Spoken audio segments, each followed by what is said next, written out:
నలిగిన వారికి తాను మహాదుర్గమగును. హల్లెలూయా. కష్టాలు పట్టో, శ్రమలు పట్టో, అప్పులు బాధలు పట్టో, అనారోగ్యాలు పట్టో, కుటుంబ భారం పట్టో, పని ఒత్తిడి పట్టో నలిగిపోతున్నారు. నలిగిపోయిన వారిని లోకం తృణీకరిస్తుందండి. కానీ దేవుడు నలిగిపోయిన వారికి సమీపంగా ఉంటాడు. ఆయన నలిగిపోయిన వారికి ప్రార్థనలు వింటాడు. నలిగిపోయిన వారికి దేవుడి ఆశ్రయస్థానంగా, దేవుడి ఆధారంగా ఉంటాడు. శ్రమల గుండా, కష్టాల గుండా వెళ్తున్న వారిని దేవుడు ఆదరిస్తాడు, తన సహాయాన్ని అందిస్తాడు.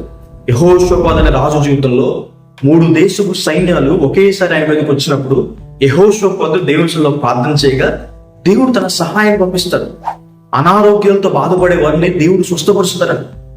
12 సంవత్సరాల నుండి రక్తస్రావంతో బాధపడుతూ అనేక వైద్యుల దగ్గరికి వెళ్ళి తెప్పలు పడిన స్త్రీ ప్రభువు వస్త్రభుజంగాని విశ్వాసంతో ముట్టుకోగానే స్వస్థత పొందిందని. ఈరోజు ఒకవేళ అనారోగ్యాల వల్ల నలిగిపోతున్నారు, దేవుని యందు విశ్వాసం ఉంచండి, ఆయన మిమ్మల్ని స్వస్థపరచగలడు. అన్యాయం గుండా, మోసం గుండా వెళ్ళే వారికి దేవుడు న్యాయం చేస్తాడని.